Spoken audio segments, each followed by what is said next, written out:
I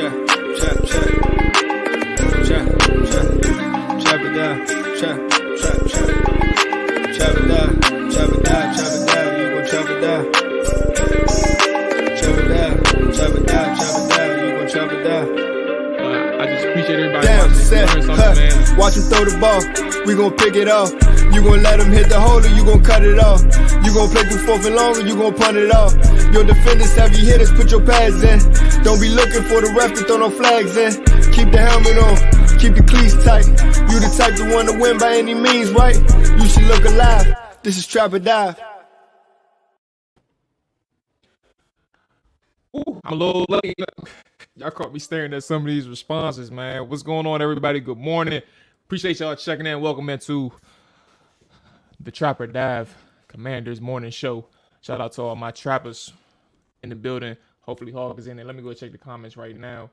Okay, Rich, what's going on, Rich? Good morning to you, and good morning to everybody else tapping in. Let me get my music going. You know what I need, bro. I need the audio, pleasing audio to help me out. There we go. Okay. What a day. What a morning. I said what a morning. That don't really affect me. But what a day yesterday, man, from the Commanders. What a day from the face. What a day from the staff. What a day from the media. All that stuff, man. A lot of things to really dive into that, you know, I think it's probably important that we just tap into the big ticket items this morning. The floor is going to be open to anybody and everybody all throughout the show. I think I have the link. Let me double check. I should have the link in. Yeah, I do. I have the link in the YouTube description, so you can go ahead and tap in at any moment and join the show. And then, like I said, well, actually, let me put it in Twitch too. My bad. I'm tripping. So this is for Twitch. I'm going to put it in the link as well, or put it in the chat for anybody that's on Twitch to come through. There you go. All right, so let's go ahead and get into it and get to some of these comments as well. Rich said, licking my wounds this morning. Still don't understand why we weren't throwing screens to the receivers when they were blitzing so hard the first half. I'm not giving up, but damn, it's hard. Gerald, what's going on, big dog? Good morning. It seems like the Lions run the defense that Washington should run.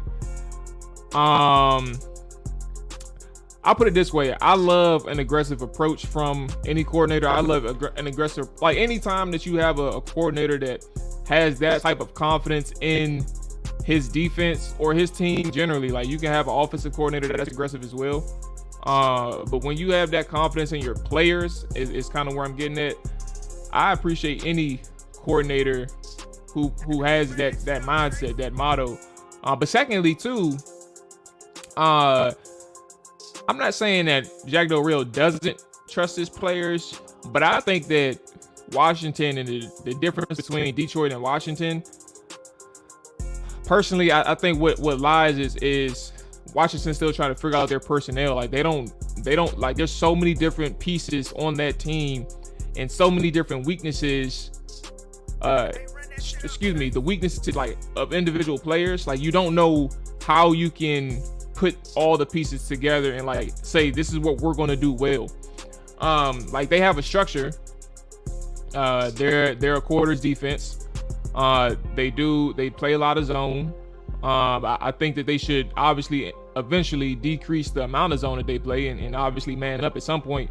But to Gerald, your point in that the defense that Washington should run, playing that aggressive man defense, we're going to talk about it.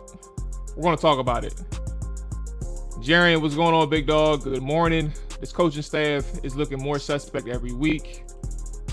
How people blaming defense? Offense had 1 first down. What's worse is going to halftime with 3 timeouts. Defense had to be tired. And then you got some credit over there. Gerard. OG, we're going to talk about that too. Like I said, we're talking all the more important things this morning, right? And I think to be like, it's hard to really say, because I would love to get the positives out of the way, right? Like, I think that'll probably be on the film session, maybe. I don't know why I have a runny nose this morning. I'm not sick. Hey, run that shit up, Chase. Got the sniffles. But I don't know where to start the positives. Like, should I do it today or should we just do it in the film session on Wednesday? I don't know. I would lean Wednesday because, like, damn, like a day after the game, I think the larger issues in terms of the coaching staff should still be at the top of everybody's conversations versus we actually talking about what really went good and what really went bad for Washington. I will say quickly, Jahan Dotson, man, I love to see it. I love how he's playing. That's one thing. I love how Carson Wentz's resilience, like he's still resilient. Now there was some problematic issues from Carson Wentz. That interception was a killer. You're moving the football and you're trying to get your team back in it, and you throw it high. Something that he missed. He did often against the Jaguars when he missed high. And this time it leads to an interception. So that's one thing that I liked in terms of Carson Wentz, his ability to fight back. Now we do have to talk about the fact that they went down 22-0 in that first half, and it was a culmination of things, and it wasn't just Scott Turner, it was also the execution on the offense. So again, every time you talk about a positive, you think about there's a lot of things that went wrong against the Detroit Lions. And first and foremost, before we go any further as well, shout out to the Detroit Lions. They threw a haymaker that stunned Washington. Like, the haymaker that they threw, like, it opened up Washington's eyes, and they didn't even realize that they was at Ford Field in the moment. Like, they thought that they were back home. Like, that's how hard they got hit. They thought that it was 2020. Or they thought it was 2011. I don't know. They thought it was definitely the way they were fighting. The way they got hit, it was probably a different president. Like, they probably thought it was another president currently in office. It wasn't Joe Biden. Like, that's how hard they got hit. They probably forgot their birthday too. Like, they probably went home and realized that home that they went to was not their home, and they had the feds called on them because they were about to break and enter.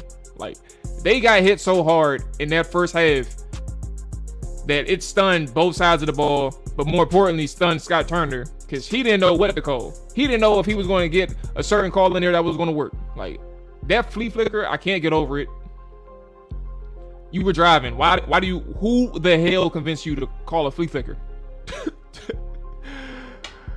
I don't get it, man. So like I said, today is all about the macro, the hot topic, and pressing items. We'll probably get into the film, the good and the bad, later this week. But I think we really got to continue the conversation about the coaching staff and what that means for the rest of this season. Even though it's being game 2, I think the reason why we need to have this discussion is because these issues that we're seeing, everybody, is just repeated issues from years past, and specifically 2021. All right, let's go ahead and get through the rest of the comments. They have no idea for the most part. They should have an idea at this point. That's a fact. JB, good morning. What's going on, big dog? C Money, I see you. I see you, C Money. Our D-line is overrated. Hey, look. All I'm going to say is this, I think, is more than the defense. Like, it's more than the defensive line that's overrated on that side of the ball. There's a ton of things going on that side of the ball. Team does have some fight. Past teams would have rolled over. Hey, that's a fact, man. Again, we got some more people in here.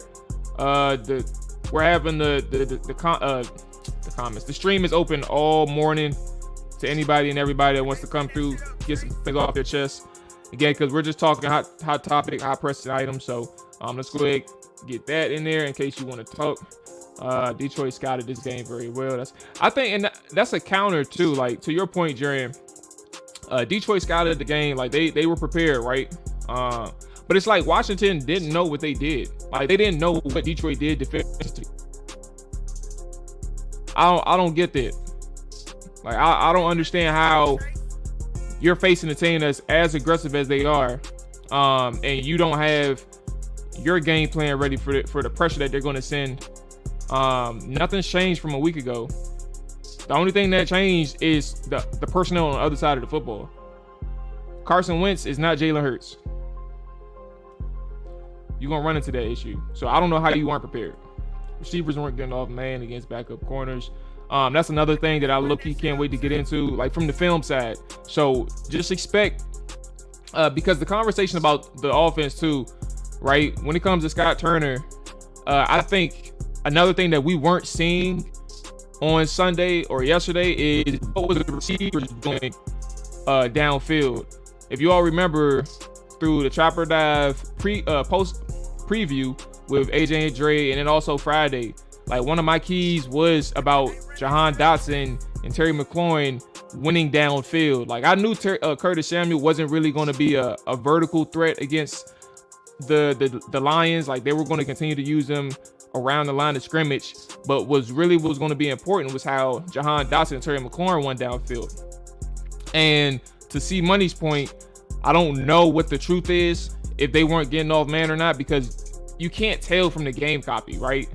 But what you can tell is how the quarterback's playing. And Carson Wentz didn't look like he could find anybody downfield. Like on the plays in which he had time, it don't look like he could find anybody downfield. So that's either Carson Wentz not seeing the field properly, or what C Money said, the receivers weren't getting off man coverage. And if it's them not getting off man coverage, then we have some things to talk about. We have some things to talk about. She's showing he was running for Rookie of the Year. That's a fact. Hurtful Monday after that loss. Detroit definitely changing the culture out there. Football team of their football team. Us on the other hand, a fact. Flea flicker was fine. Execution was trash. Look, anytime you throw the ball up for a prayer, bro, and you damn near get it picked off on a flea flicker where Cam Sims is running to his left and the pass that you threw is so far inside, you earn that turnover if it happened. What do you think of our O-line making rookies look like all pros back-to-back weeks? Hold on 1 second. LB is a I'm gonna get back to you. Hi, good morning, by the way. LB is a liability. I ain't saying nothing today, but Del Rio ass need to be on alert if next week looks bad. Go ahead and send him on his way. Okay. So the offensive line part. The offensive line was interesting because so I put it this way, right? And the only reason why I'm gonna say it like this is because I'll just say it, fuck it. I'm not really too surprised that the offensive line, had those issues. Now specifically the interior. Charles Leno gave up a sack at the worst time. I understand getting beat happens, like the best get beat. But I think what hurts Charles Leno is that the time in which he got beat was the worst time for it to happen. You're backed up in your end zone, and Carson Wentz needs you. Like your best pass protector gave up a sack in the worst time, and that sack leads to what could have been a touchdown because I believe he fumbled, right, but recovered it. So like Charles Leno gave up a sack at the worst time. You can't allow that to happen. Getting beat happens, but getting beat for a safety is even worse. So that's one thing, and that's surprising for Charles Leno to allow that to happen.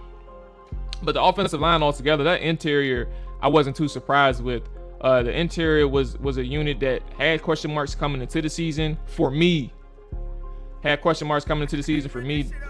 what Matsko brings to the table, he's a really good coach, right? And I won't take anything away from Matsko. Like it is that he is who he is, but can you continue coaching every single player to the level in which you did coaching the players that he had last year?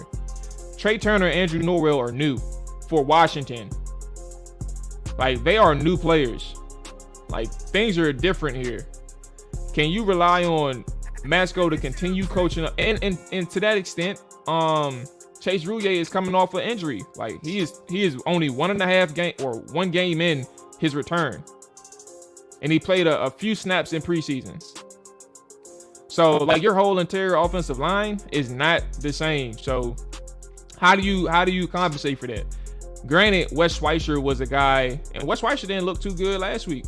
Like on occasion, they had some times. The Jacksonville Jaguars had some times up front, being able to create interior pressure.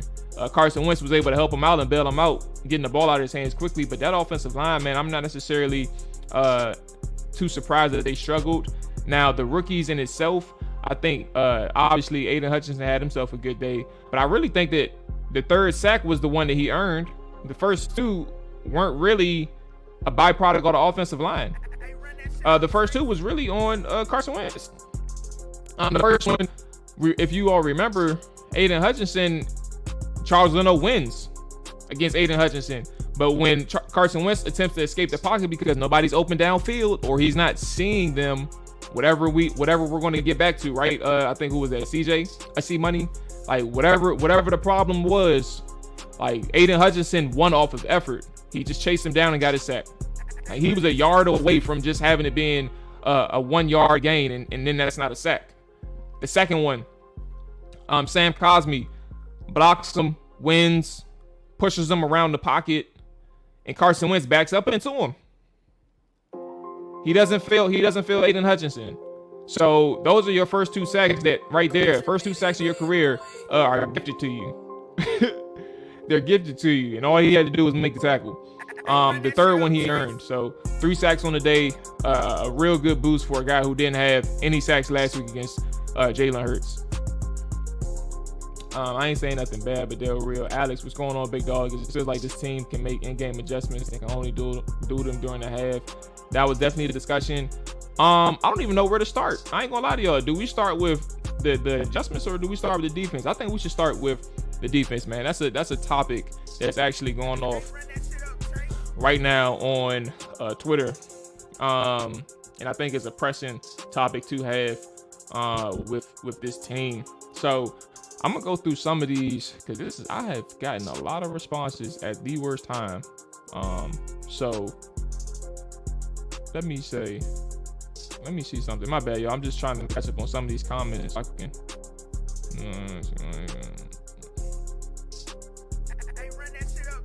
My bad. Give me 2 seconds. All right, so let me get to it.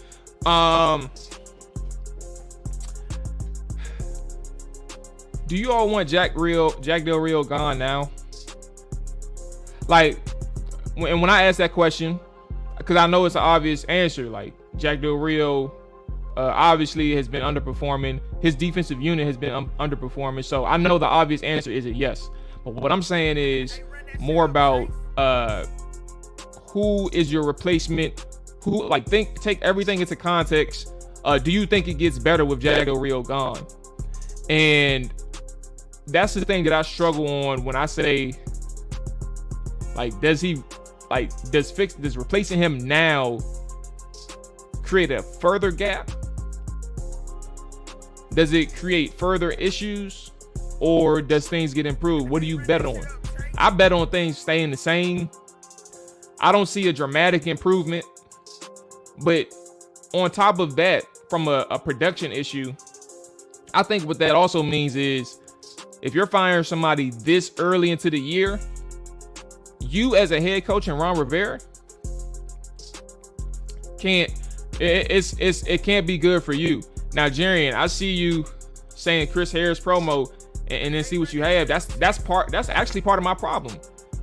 Like, Chris Harris unit is struggling. So why not you as in Jarian, but you as in, like, people who have the Chris Harris thought, because Chris Harris is the only name that people bring up.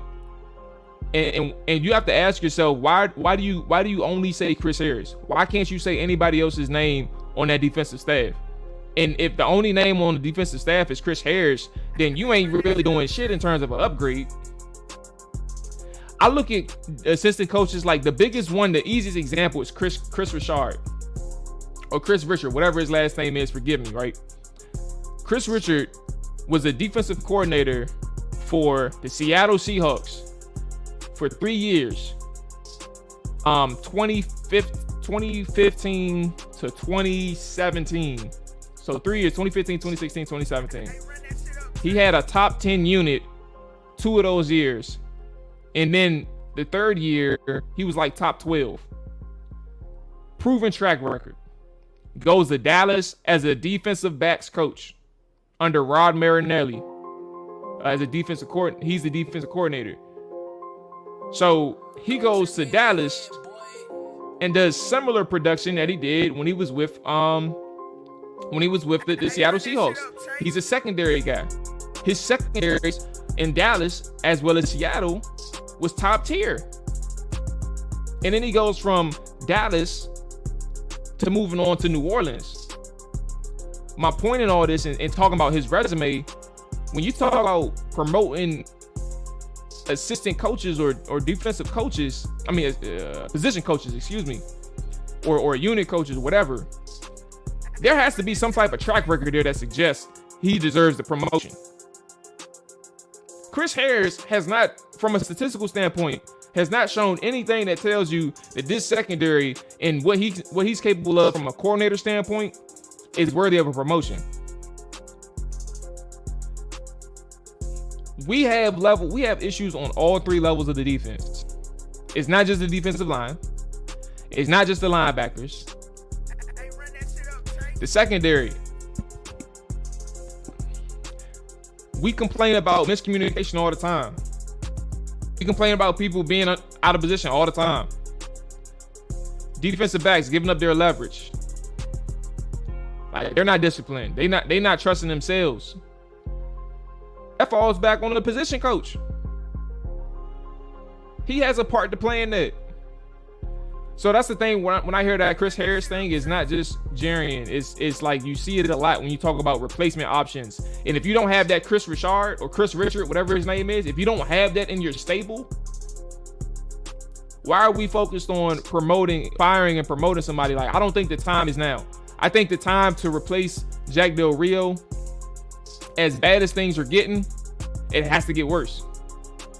Like, it has to get worse for Ron to sit here and say he needs to go. And for me, I understand how bad things were. Like, we say it all the time. So if you all follow the Chapter Dive, if you all follow me on Twitter, you know that this defensive line or this whole defense altogether, you know that it's been a problem for multiple years. So I'm in that same boat of, like, things ain't going good with Jack Del Rio. Like, we established that. But if you cannot see this through, if you cannot give your coordinator an opportunity to see this through, then you ain't it's gonna go nothing but downhill from here, because now you're running out of scapegoats. You done already fired Sam Mills. Hey, 757, I saw you.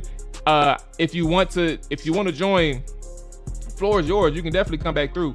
I was about to bring you up after this. I was in the middle of something. But my bad. What I'm saying is, if you can't allow your coordinator to see things through after 2 games, bruh, then that's probably where the issues lie. You can't just pull the plug after 2 games. You can't even pull the plug after 3 games. I said on Twitter, where am I at? I said on Twitter, and this is gonna be tough for some people, because it has to get ugly, in my opinion. And I'm not saying I want it to get ugly, but this is what it's going to take for Jack Del Rio to get fired mid-season. You have to you have to look bad. You don't have to lose. You have to look bad defensively against Philly, Indy, Minnesota, Dallas, Tennessee, Green Bay. That's all within the first 10 weeks of the season. If you don't give that man an opportunity to see these things through, then what you're saying is, I'll be better. I will fix this. I will call the plays. If I'm Ron, I would definitely do that. I'm not letting Chris Harris call them. But I will be better, and I'll show you that we'll be better under my leadership, under my direction moving forward. Now it's all on you. And are you really ready to sit here and say that it's all on you after you didn't fire Sam Mills and you didn't fire Jack Del Rio? I'd bet against that. I bet against that. And we're not done talking about the defense. Let me go ahead and get through the comments. Rich, I see you. I think the offense has to keep the defense fresh or we're in trouble. They were on the field the entire first half, not giving an excuse. It's facts. When you have 6 3-and-outs, 1 safety in the first half, or 5 3-and-outs, 1 safety, or punts, excuse me. a couple 3-and-outs, probably like 4 3-and-outs. Two possessions went 6 drives. You had to punt. 6 plays. You had to punt. It's a fact. It is what it is. It's not an excuse, but it's a fact. I don't know what other option he had. He was a head coach contender for a while. Not the obvious replacement for DC. The secondary coach is weak or ass. Yeah, Chris Richard was. My issue with Jack Del Rio is I just don't see with this. I'm assuming that's a typo. It's all good. Defense was for a while. Should have made a change in the offseason. If you were going to make a change, absolutely. JDR has had too many opportunities. Again, facts. What's going on, big dog? Appreciate you checking in. Good morning. Issues are with Ron. Definitely let Ron take over. All right, so we're not done with the defense just yet.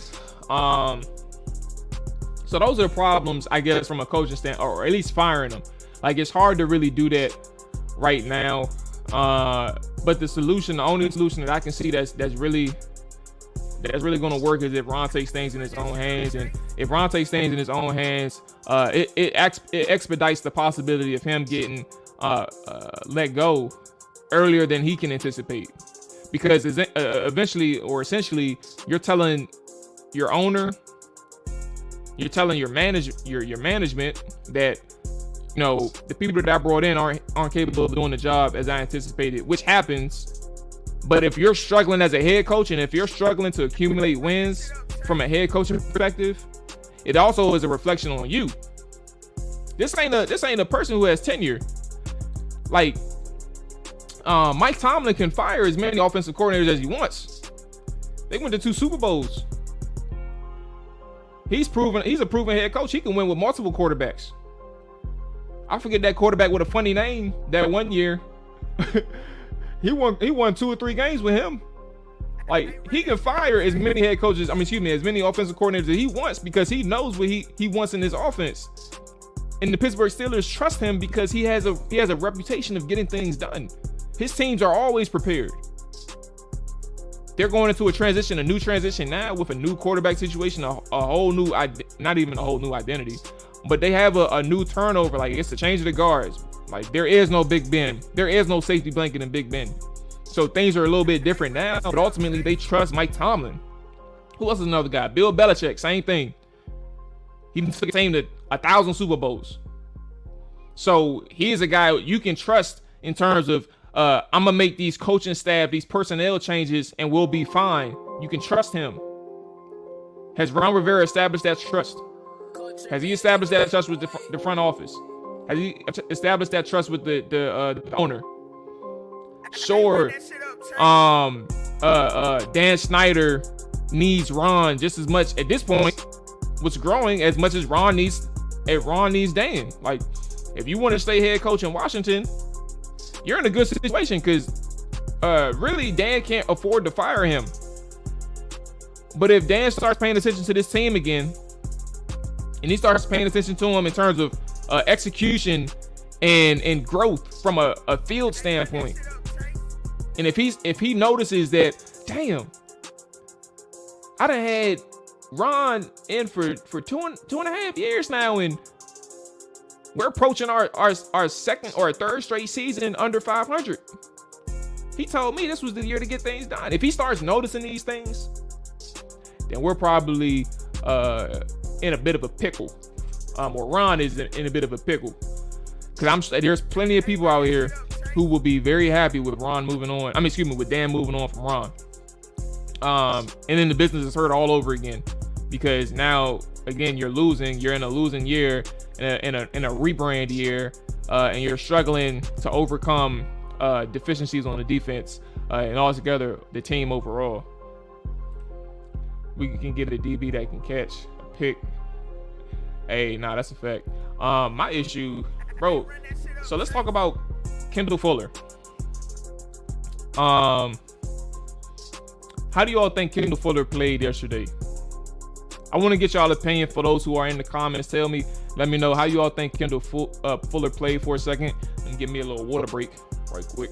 I want to know what y'all think, bro. And I also want to know, do you think Kendall Fuller played well? And then also, Overall thoughts on the secondary, and like if they can overcome like these issues from a unit standpoint.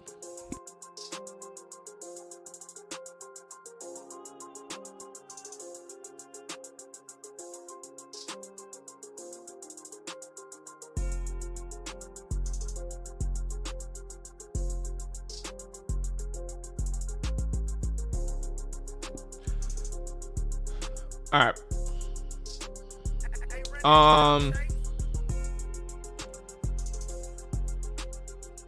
Okay. Are we good?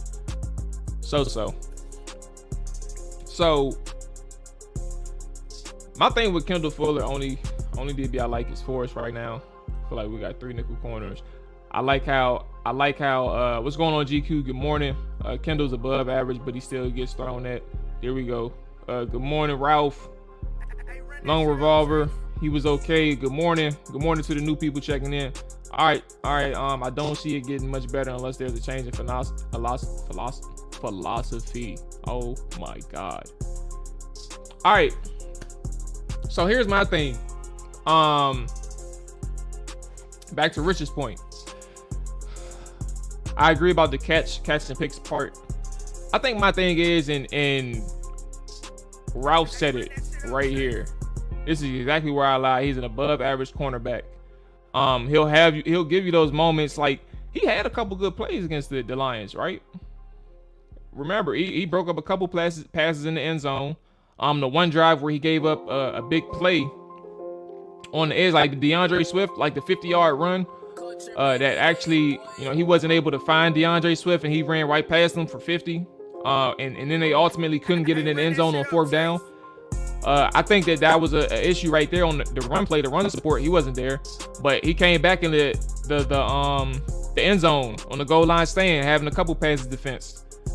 So like, he'll have opportunities to really showcase his talent. He's an above average cornerback. He'll get you some stops. He's smart player. He's seen a lot of things, his play recognition, being able to identify concepts and things like that is on point. But he ain't a person that you can really sit here and say with full confidence that he can shut you down or he can shut the offense down if they throw his way. He doesn't even create too many opportunities for himself to create turnovers. And that's kind of what gets in the way of Kendall Fuller becoming a better cornerback or showing that he's a better cornerback. Even if you move him into the slot. Like, it's not about, for me at this point with Kendall, it's not about him being a slot cornerback or a field cornerback or a boundary guy. Like, none of that even matters with Kendall, because what's hurting him is the fact that he's how do I even explain this? Because it's not, I don't want to say his athletic ability is bad, but if receivers are able to manipulate his hips as frequently as they're doing, then that's probably, it doesn't matter if you play on the outside or in the slot. Like, that's going to happen no matter where you're at. And it gets probably worse in the slot. So that's kind of where I'm at in terms of Kendall Fuller. He's an above average cornerback, like Ralph says. And he'll still get thrown at. They'll find ways to scheme plays to him. Scheme plays his way. They'll target him. And Kendall Fuller has yet to show in terms of this year and last year. He's had interceptions with Washington, but it wasn't like he's made a ton of plays from an actual playmaking standpoint. Like, he's caught the pass, but I don't think he had to do anything extra. Like, he was just right place, right time type of thing, right? But in terms of him making a play, think about Jalen Ramsey just yesterday. Moss on the receiver. Like, think about D'Angelo Hall for our team. Matter of fact, let's do D Hall. Let's just do D Hall, because everybody remembers everything that D Hall does. Like, the one-handed catch on the sideline against the Denver Broncos 2013, Demaryius Thomas, D Hall. The one-handed jump. Everybody's gonna remember that. Or when D Hall pick sixes Kylan Johnson, or when he picks him off in the end zone in Detroit. Like, he makes, or the Chicago game, 4 picks. He makes plays. That's what you say of a cornerback who makes you pay. Like, he'll give up some plays. You can probably target him occasionally, but he'll make some plays. And that's the issue with Kendall Fuller. Like, you can be a solid cornerback, but you can get thrown at it. And if you ain't making no plays, that really negates the fact that you're an above average cornerback. Like, you're not providing too much opportunity for your offense. And I can't say that that's a guy that you can really count on a weekly basis. That's kind of where I'm getting at. That's my overall thought with Kendall Fuller. You can be an above average cornerback. That's good. But how do you stand out? That's kind of where I'm at. I want to see it getting much better, and there's a coaching change philosophy. Oh, Hill Chevy, good morning. Good morning to you, big dog. Appreciate you checking in. Reminder for everybody that's if you're new to the Trapper Die podcast, Trapper Die YouTube channel, make sure you hit that like button, make sure you hit that subscribe button, and help us out. I think we're closing in on 1,000. It's a little slow bleed right now, but we're on the way. But yeah, one more thing, the link to the show is in the YouTube description, but I will also post it once more to everybody in comments on Twitch and on YouTube if it lets me. What the hell is going on? Oh, it is in there. All right, bet. Okay, so we're good there. The problem is when you consistently stay in the back of a DB jersey throughout the game, it means they're getting cooked. Del Rio Winston, man, defense in the glass too slow for it. That's another important conversation. We're gonna go back to this one right here. With as much as we paid Jack, he's a liability 7% of the time. I would give anything to have Sean back. Or at least somebody want to play like Sean and actually show it on the field too. He's made plays in KC, so think about the scheme and coaching. Yeah, he's made plays in KC, but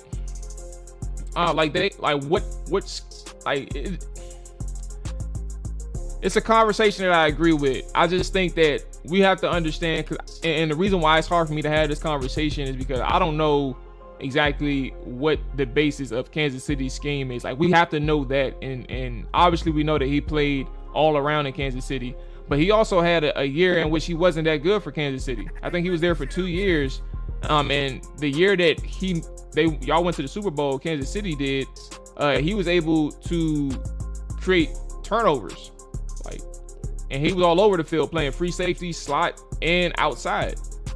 So that's why I was like, it's different, and the usage is different, but the scheme is not the same in Washington. And I get it, your overall point, scheme and coaching matter, but I think we got to remember one of those years in Kansas City, he wasn't that good. But he did clean things up his last year when they won that Super Bowl, 2019. I think he came back in 2020, right? So that's kind of where I'm at. Like, I agree, but there were some things in terms of changes in the armor, so they just moved him around a bit. He was nickel most of the time when he flashed in KC. Yeah. So Kendall Fuller is a problem. I think to that secondary, William Jackson III, he's showing that the money that they paid him, Cincinnati probably caught a break. And I don't even know, like, to this point, if you all see William Jackson on film, he's not a terrible cornerback. Like, none of these guys are terrible. The only, like, from an overall standpoint, none of these guys are terrible. Like, even David Mayo, he's good in the run, but if you expose him to passing downs or passing situations, he is terrible. That is the only thing I can say about a player. Like, none of these guys are terrible. Kendall Fuller, above average. You can live with that on your team. William Jackson, an average cornerback. Like, there are levels to skill sets. He's an average cornerback. So Cincinnati clearly escaped the payday that he had coming his way if they stayed there, or if he stayed there. But William Jackson has been, he is not matched anywhere close to the contract that he's earned here in Washington. He's getting lost in coverage sometimes. There's miscommunication issues on his side of the field at times. Although throughout the secondary, there's multiple culprits is the word I'm thinking of. So it's not just William Jackson, but to the point, William Jackson, he's struggling. Bobby McCain, I want to see more of him. Only reason why I'm slow to count on or to call out Bobby McCain is that I haven't really, like, it's hard for me to call out people that I really haven't paid too much attention to, like my focus in terms of film. So I need to pay more attention to Bobby McCain. because I don't think he's been playing terrible at all. I know he's probably had some mistakes, right? Especially in run support. I know there was a couple of them first game that he had some issues in run support, but I don't think he's been playing terrible. So let me circle back on Bobby. I like how Derek Forrest is playing, but ultimately another thing that this team is going to need is clearly Cam Curl to help out with the coverages. I thought that if Cam Curl came back this week, we were going to see a lot of that 5-man front, or maybe a 4-man front and run a 4-1-6, and Cam Curl be on the field the majority of the time. Or if you're gonna run that 5-man front, it's 5-1-5 with Cam Curl on the field in run situations. So I always thought that Cam Curl is definitely going to be a key piece to this defense. But like in terms of improving the unit, like does he move the needle? Do we think that Cam Curl can significantly change the defense? Like, I don't know. Average at important positions gets you down 22-0 in the NFL. And with that being said, let's switch to the offense, because we didn't talk. What are we? 41 minutes in. We didn't talk about the defense. So let's close out on the offense and have a conversation about these guys. Hey, last thing too. My bad, y'all. My bad. The defense is playing slow. I forgot who said it. The defense is playing slow, and that's problematic for a guy who runs a 4.3 in terms of William Jackson too. Like when we talk about play speed. Like, know the difference between being able to, like, functional speed, like a guy running a 4.3 versus a guy who's on the field looking like he runs a 4.3 and is eliminating plays because of his speed. Like, to that last point on the defense, they are playing slow. I forgot who said it, but credit to you, because I agree 100%. This isn't a team where you're sitting here saying that they're playing fast and that they're flying all over the football field and making plays because of their speed. William Jackson in particular is a guy who runs a 4.3 but plays like he ran a 4.6, so or 4.7. So that's kind of the problematic part with William Jackson III and being able to recognize things like that play that he gave up on the edge with Washington coming back and they ran a jet sweep. William Jackson, like, you know how bad of a day you had to have and the situation it was for Amon-Ra St. whoever took that handoff, for him to take that handoff and run right past you with your back towards the football and run right past you for 50. Like, that's embarrassing. That's embarrassing, bro. It really is. Playing like that dude running at Happy Gilmore. All right, let's get to the offense, man. Everybody, appreciate y'all joining. Appreciate y'all in here. Let's get y'all thoughts on the offense. What are you all thinking? Talk to me. What are some takeaways or some things that you have to say about these guys? I want to hear y'all thoughts. Let y'all get some comments on these guys. This part is a fact too. I don't want to comment on it yet because we're moving on to the offense, but I 100% agree. Embarrassing. Hey, run that shit up, Chase.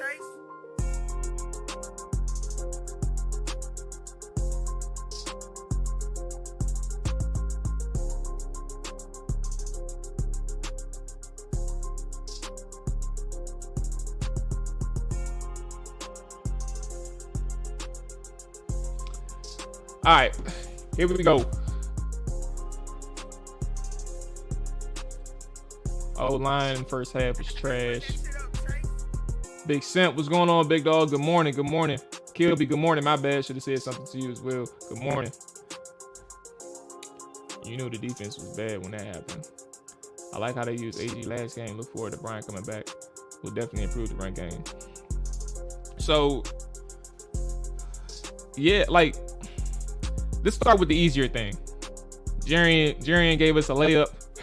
Thank you for Jaren, because this is a very important conversation. I'm looking forward to when Brian Robinson comes back too. Now, Washington and Antonio Gibson only averaged 2 yards a carry. They averaged 4.1 or 4.2 on the day, but a lot of that had to do with Carson Wentz's 2 rushes.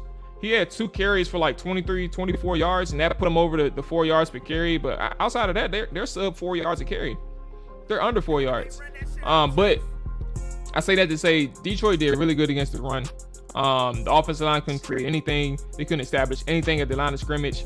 That is alarming to the degree in which to the level in which it was for Washington, and how they couldn't create any semblance of balance or anything like that.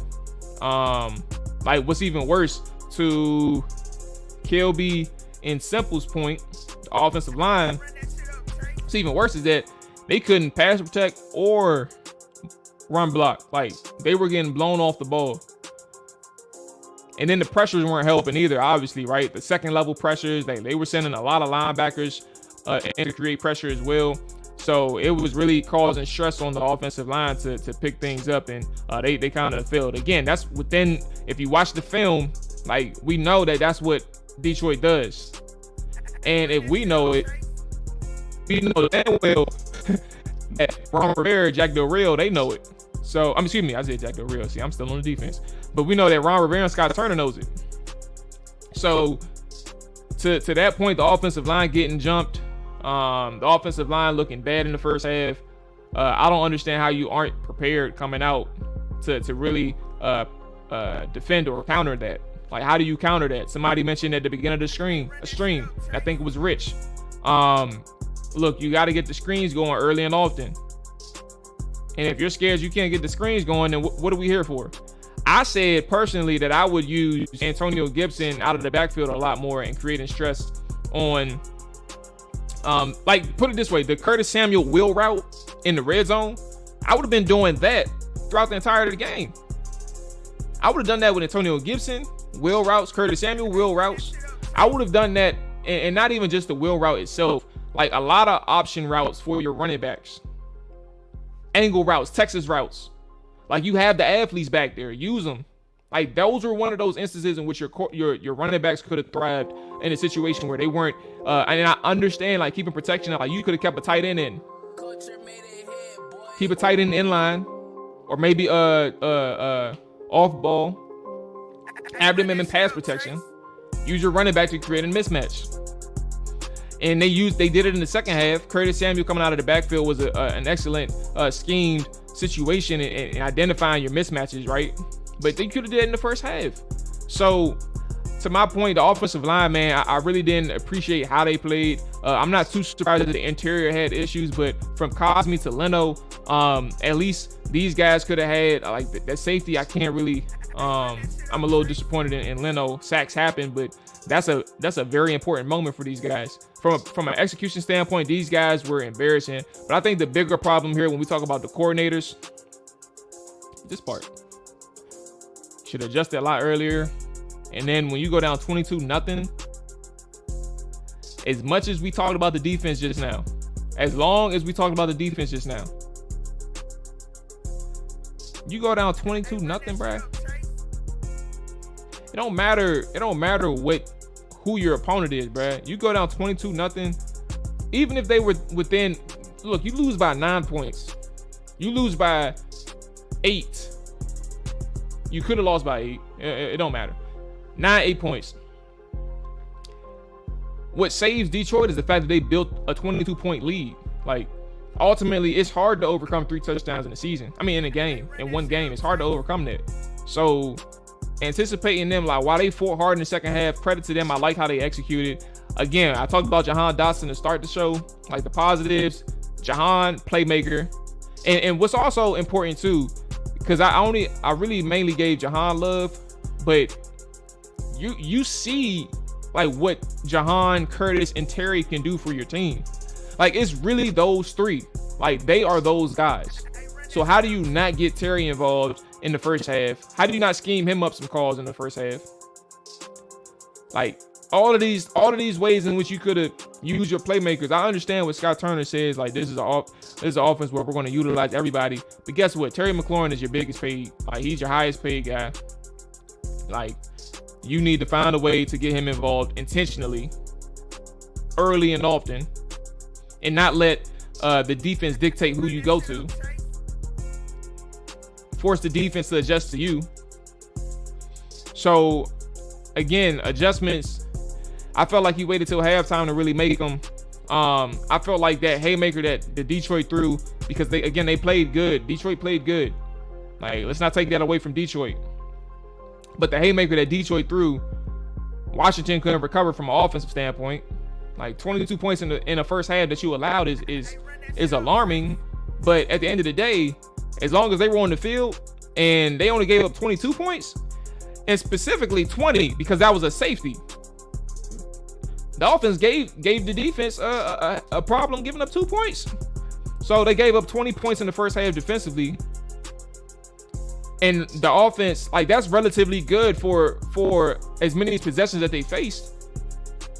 And Washington couldn't do anything with the 6 possessions that they had in first half. When you talk about adjustments, man, I understand that Jacksonville is who they are, right? Like, and they had a really good bounce back game against the Colts. Pitched a shutout, matter of fact. But there's really no excuse to get shut out in the first half. Like, you can look as good as you want against Jacksonville, and the same should be applied for a team who struggled, who gave up 38 points to the Philadelphia Eagles. What's going on, Hawk? Good morning. Good morning, everybody that's just checking in. Let's get that reminder in. If you are new or if you're just in here, make sure you hit that like button. Make sure you hit that subscribe button if you have not subscribed to the Trap the Outside. Yes, wheel route, screens, all that good stuff. AG bread and butter. Seems like they weren't prepared for the blitz and stuck with the scripted plays. Hell yeah, they stuck to the scripted plays. I 100% agree. Like, that first 15 was something that he probably lived by. Like, that was probably his Bible in that first half. And it's like, how do you look at that first 15 and sit here and say, all right, it's time to make some adjustments outside of this? Like, did you? And I'm not going to sit here and say like I knew. I think that he stuck with his script. But I feel like if you saw some things within that first 15, because they did say that he had a first 15 that he was going to use. So I'm just assuming that he stuck with it. And I think that he stuck with it. I personally think that he stuck with it. But if they did make adjustments, like, that's even worse. That you tried to make adjustments and you couldn't execute, or you was not calling the right plays. I will not forgive these guys for doing a flea flicker. What's even worse is that it's not the fact that they did the flea flicker when they were on a 2nd and 8 situation. Mind you, 2nd and 8 led to 3rd and 13 because they had I think it was a false start or a delay of game after you throw that. So, like, not only do you completely kill your momentum and opportunity to stay ahead of the 6, you ran a flea flicker right after Detroit ran it. Right after Detroit ran the flea flicker, you decided it was a good time to run a flea flicker. I don't know, man. You almost lost possession with that because Carson Wentz nearly threw an interception. Within the first 2 weeks of football, we scored no less than 26 points. I've never seen a Washington offense like this. Yeah, you have 2016. But nah, for real. Yeah, man. I mean, the offense scoring is cool, and I think what's good is that there's clearly explosive. Like, the first touchdown drive, they traveled. Let me look. Hold on, my bad, y'all. Commanders, Lions. All right, here we go. ESPN.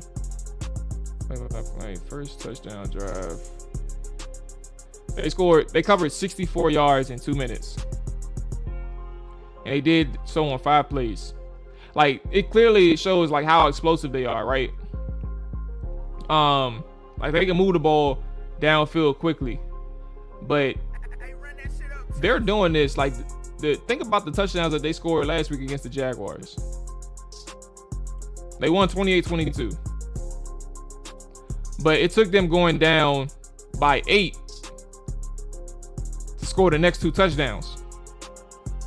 The first 2 of which came in the first quarter of the game. So they're scoring points, but they ain't scoring 20 plus until they're down. Like, that's really how this thing is working out for these guys, man. They aren't scoring 20 plus points within the context of a game flow. They're scoring it when they're trailing. And that's problematic to me. I think that if this offense was able to show some efficiency from start to finish, like, it's not a complete game. And for what it's worth, it's never really been complete games under Ron Rivera. then I think I can really say that I appreciate this offense. But if we aren't talking about, or at least aware of, we don't have to beat a dead horse. Like, we know that this offense kind of struggles, but until we don't consider the facts that Scott Turner and this offense aren't having complete games, even with the weapons that they have, like going down 22-0, unacceptable. Going up 14-0 or 14-3 against the Jaguars and not scoring until the fourth quarter. After you score 14 in the first quarter, unacceptable. Until we acknowledge the fact that these guys aren't having complete games on both sides of the balls, but I mean, obviously the defense, but more importantly, the offense, who has explosive opportunities across the board, then I think that, you know, this can certain games can really present some issues for these guys. Adjustments huge in the first half. Could have been worse, but golf. Could have been worse, but golf. On the other hand, what are we doing about this defense? Yeah, hey, I ain't gonna lie to you. I appreciate you checking in. You already did it. We didn't spend 45 minutes talking about the defense, bruh. These guys, man, that defense. Look, let's do one thing on the defense. It'll take 30 seconds. But to Jarian's point, could have been worse for Goff. Like, oh my gosh, so many opportunities that Jared Goff had.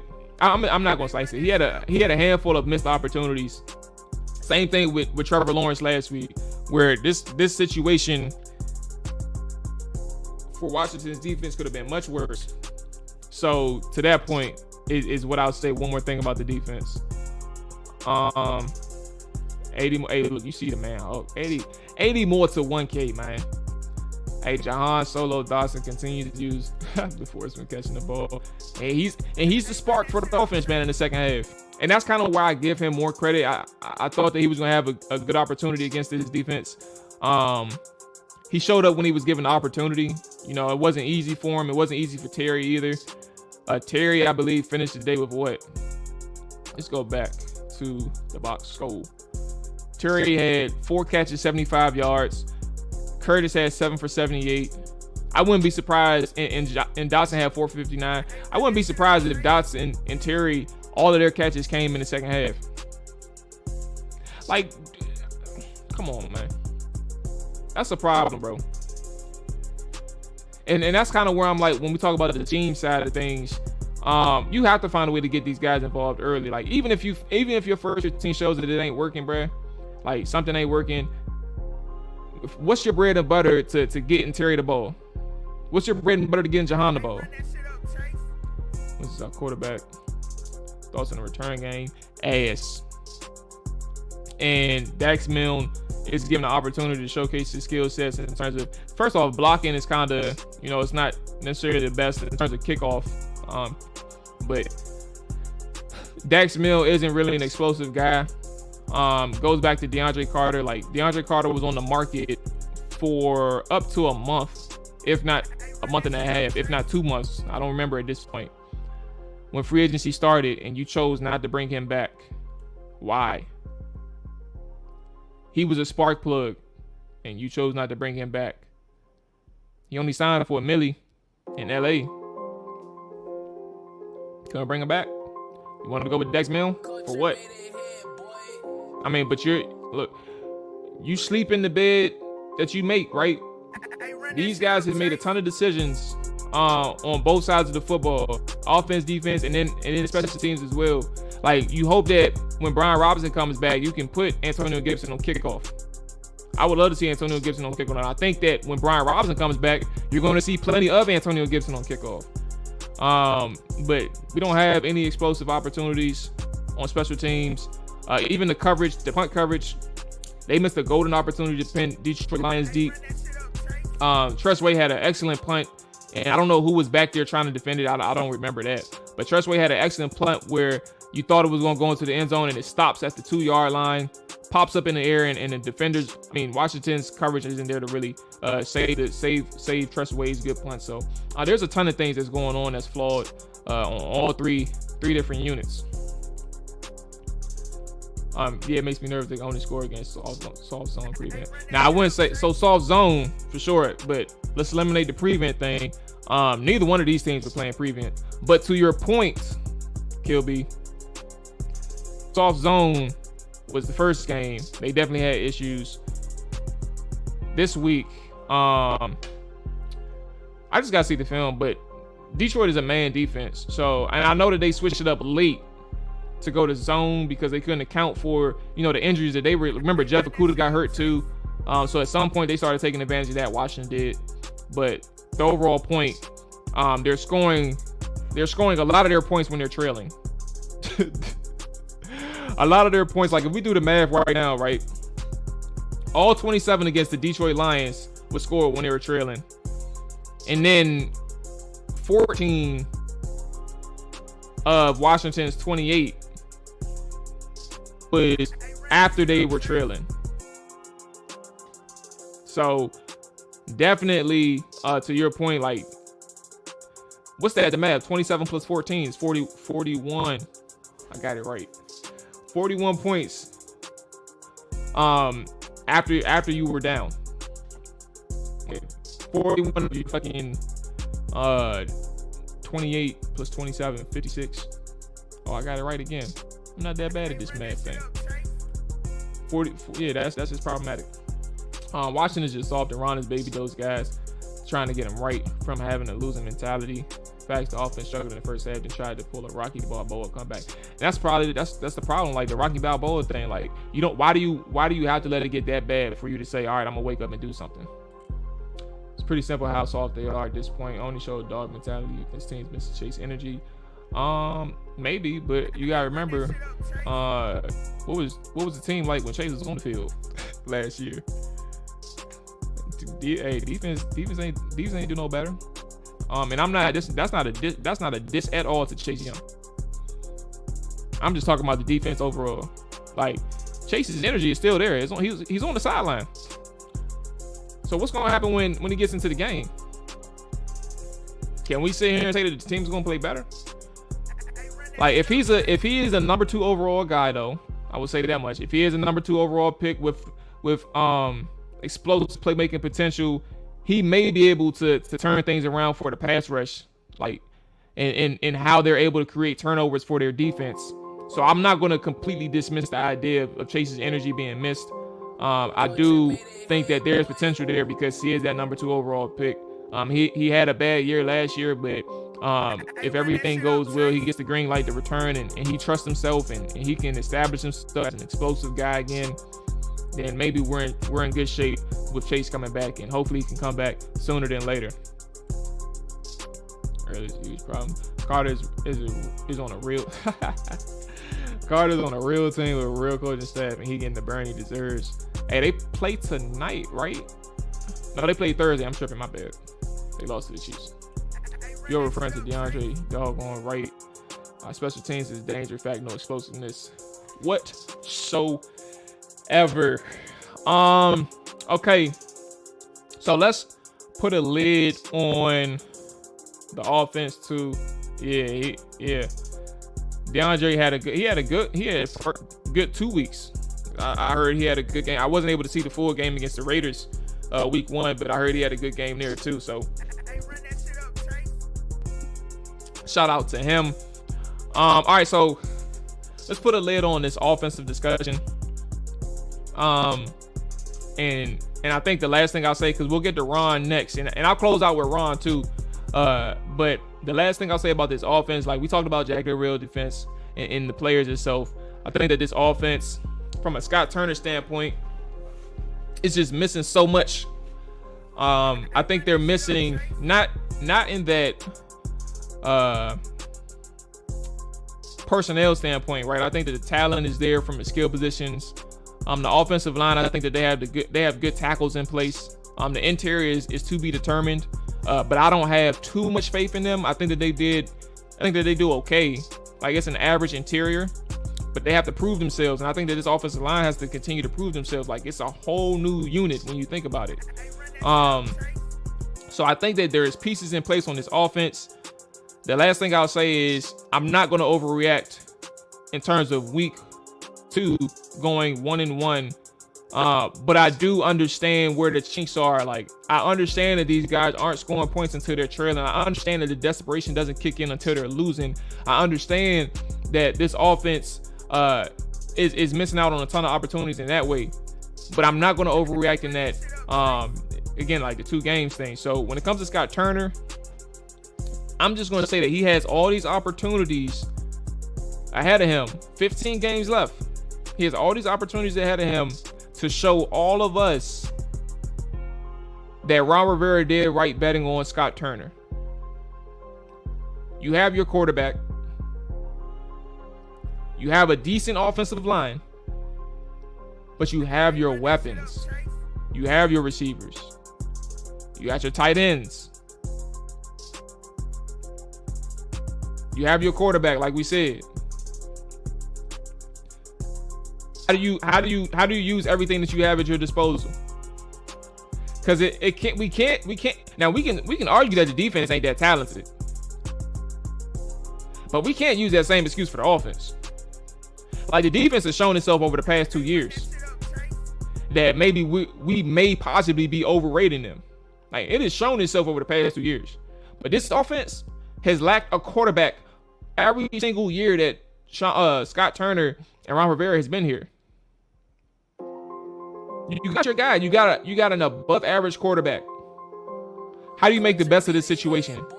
How does your offense show that it can, from start to finish of a game, can compete and actually be a legitimate threat? So it really comes down to Scott Turner. The players, I'm not going to overreact too much. This is who they selected. This is the bed that they made, again, using that phrase. So it really comes down to Scott Turner for me. And I'm in wait and see mode.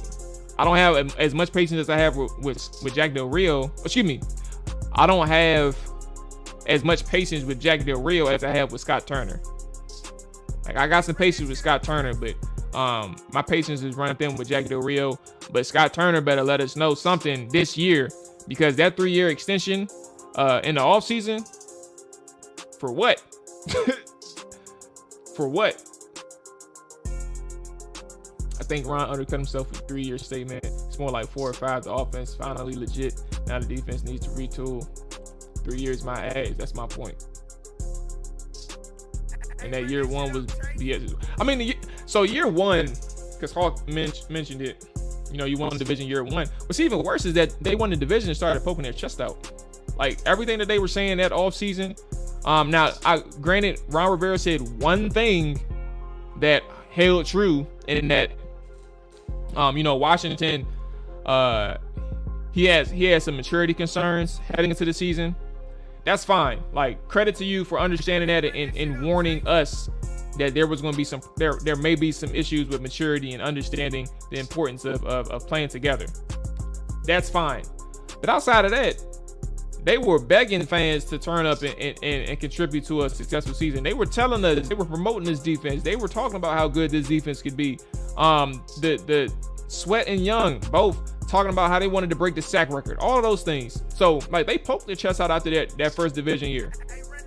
So everything that's coming back their way is a byproduct of how they sold themselves heading into year 2.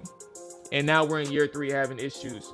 But that year 1 altogether, the fact that this part, what Chevy said, year 1 was a little bullshit. I mean, I agree. Like, everybody got hurt in the division, right? Carson Wentz was actually in the process of getting benched for Jalen Hurts. But also the quarterbacks that you had an opportunity where you could take advantage of several teams who had bad quarterback situations, bad offensive line situations. Shit, Joe Burrow could have beat Washington when they played. And guess what happened? Like, Joe Burrow gets hurt. So now you got somebody else coming in and he can't get shit done. So all I'm saying is, to this point, and really is more about Ron Rivera. When you lose, you got to handle it the same way that you win. And the way that they lost yesterday against Detroit was annoying. It's a semblance of what they've done over years past, or over games past, excuse me. And I'm not really appreciative of how Ron Rivera talks to people when they lose. Like, none of what he does when they lose. I understand that you don't want to give the media ammo sometimes, but how you talk to the media is also an extension of how you're talking to the fan base as well. Because the media is the medium. That's how we communicate with the coach. Like, we get our questions asked, some of the questions that we want to know, we get that asked through the media. And so he's essentially talking to us as well. And he's trying to tell us some instances that, you know, he's like, we don't know anything. Like the 2-point conversion, I understand. Hawk, I see you too, by the way. My bad. I do see you. I'm gonna get you in here after this part, but I do see you. The 2-point conversion, he's telling us analytics. I 100% understand the analytics. And a lot of people were telling me, like, I cracked some jokes on Twitter about the 2-point thing. But a lot of people are trying to tell me why it makes sense to go for 2 when you're down when you're down 15. So you're trying to cut the lead to 13 or the deficit to 13. But bro, it's 10 minutes left in the game. It ain't like it's 6 minutes left. It ain't like it's 5 minutes left where all you need is one stop. It's 10 minutes left to go.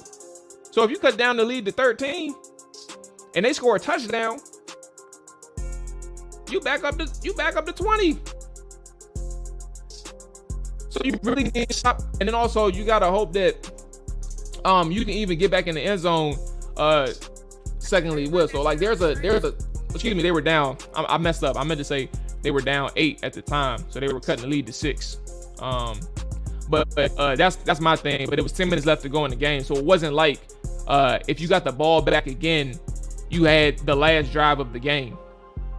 So that's kind of where I was getting at. I messed up, my bad with the numbers. But if you're down 8 and you try to go for 2 to cut the lead down to 6, ultimately giving you a shot to win the game at the end by just kicking a field goal, that's not forward thinking. Analytics sometimes can fool you into making the wrong decision. 10 minutes left in the game, bro. There's no reason for you to go for 2 because you don't know what's gonna happen. And ultimately, it showed his face. They feel fat on his face when you kick the field goal down 9, trying to make it an 8-point game, and you miss the field goal. So that's kind of where I'm at, man. I'm not even done with Ron, but I'll take a break right here and get the good man Hawk in. Let me go ahead and hold on 1 second. Boom, mute that. Boom, and then get. Morning, Travis. What's going on? What's going on, Hawk? How you feeling?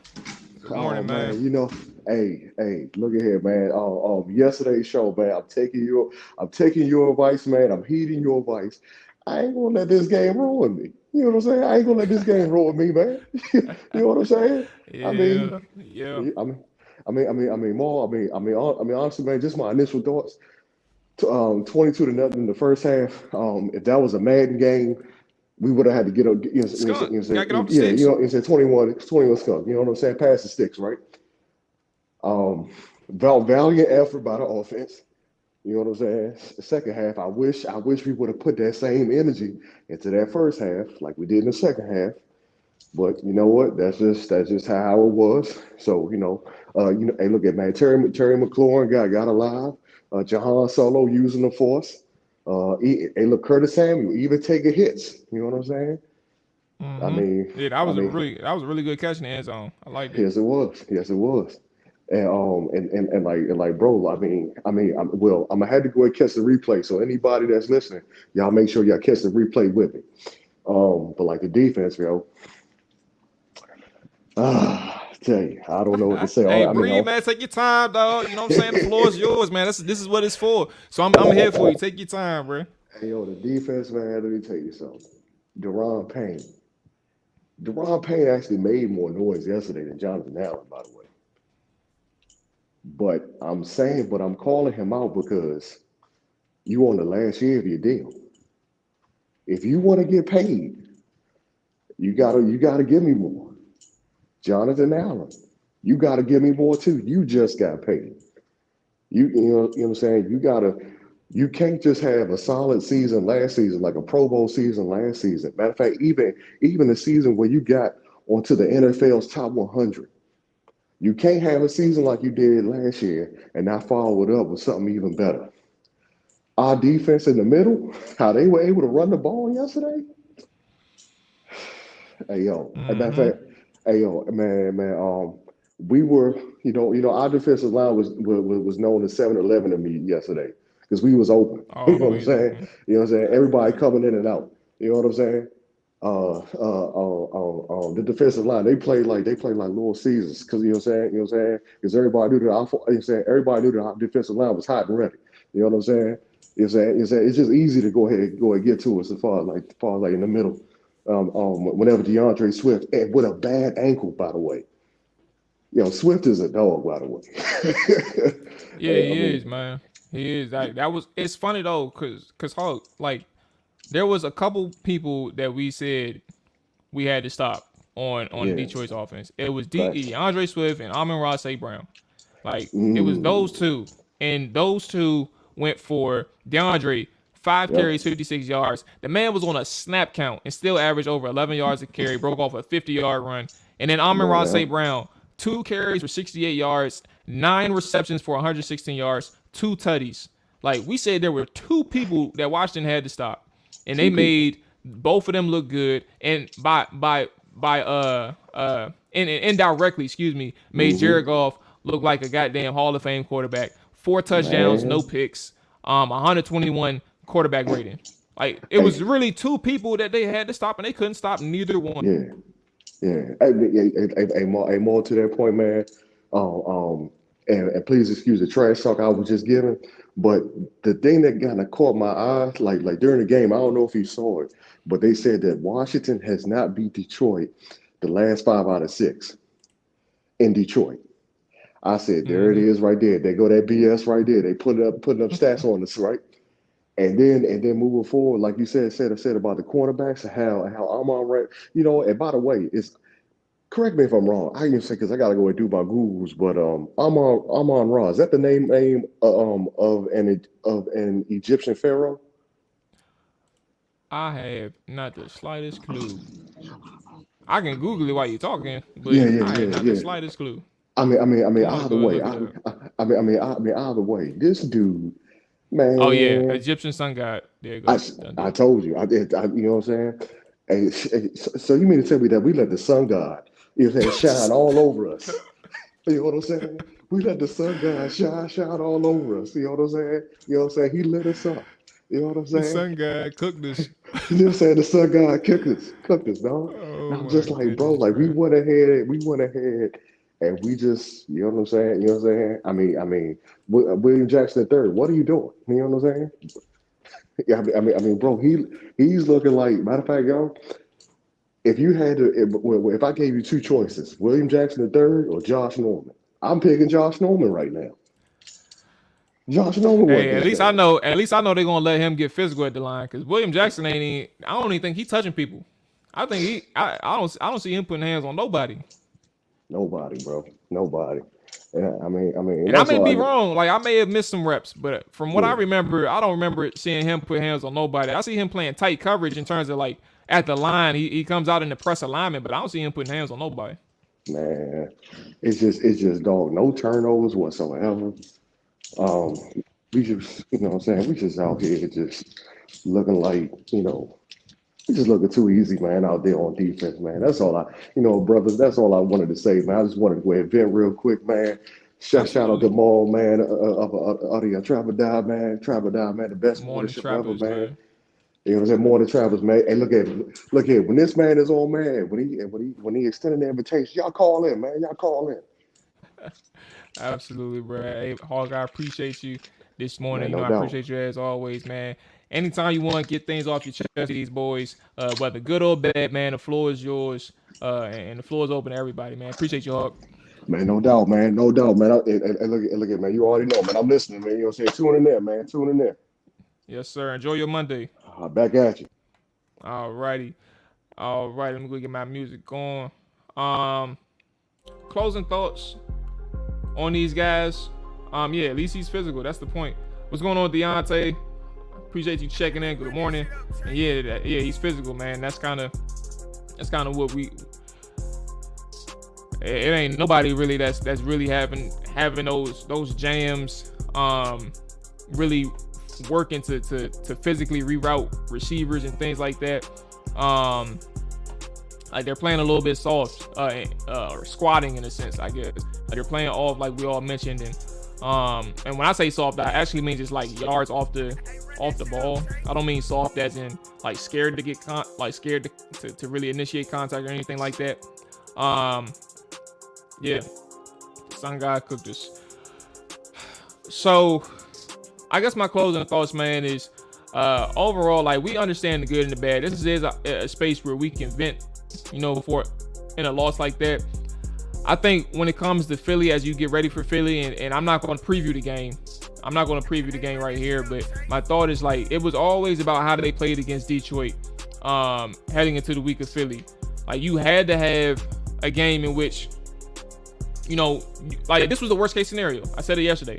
It's plain and simple. This was the worst case scenario. You can't afford to have a game like this going into the Philly Philly week. And while, bad weeks happen in a league where it's really week to week, truly week to week, honestly, the issues that you have can't be one where it continuously resurfaces itself.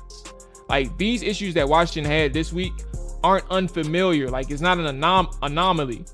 Like, the Buccaneers can get shut out against the New Orleans Saints in a random regular season matchup in 2021.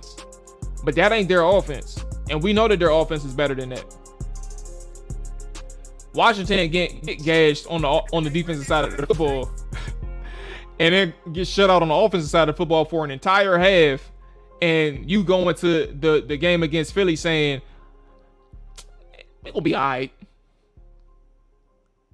That's really it. So that's why I'm like, this week 2 matchup you could have lived with if you lost, but you can't face the worst case scenario. And Washington literally went through the worst case scenario this week against the Detroit Lions, and that's why we need to kind of understand that this, or recognize the situation that we're in is really untenable if it continues. So everybody just breathe, and it's okay. We can continue to get things off our chest this week. We're not done yet on the Trapper Dive side. We'll be back tomorrow 7 p.m. for the Trapper Dive podcast. AJ Dre and myself. So we're not done yet. I'll have a little bit more information because I'll be watching the film today and tomorrow morning. Tomorrow? Definitely tomorrow, but tomorrow morning may be rough. Anyway, I'll be watching the film, obviously, and we'll have some more insight. The film session is going to start on Wednesday, so we'll be going through it live on the channel. But we're not going to, over exacerbate the issue. We're just very aware of the issue here. That's just it. And hopefully they can bounce back against Philly.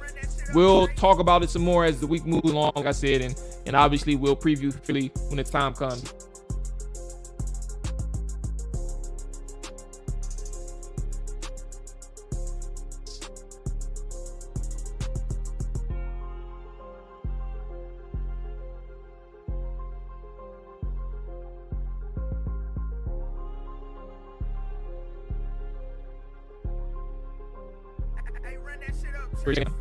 We are here Monday, Wednesday, Fridays for the morning show. We are here Tuesdays and Thursdays for the Trapper Dive podcast with AJ and Dre. And then we are here on Sundays right after the game day, or right after the game finishes. So be sure, if you are new, to like, subscribe as well. Show some love. It is appreciated. Appreciate you, Cameron, for checking in. Damn. Okay, so we're good. I'm gonna go ahead and get up out of here. We're back Tuesday, 7 p.m. Eastern. Wednesday film session. Thursday game preview. Make sure you like, subscribe if you're new. All that good stuff. That's what I was saying before it broke up. So I'm out of here. Y'all enjoy y'all day. Have a good Monday, man. See y'all. Too many suburban players. That's funny as shit.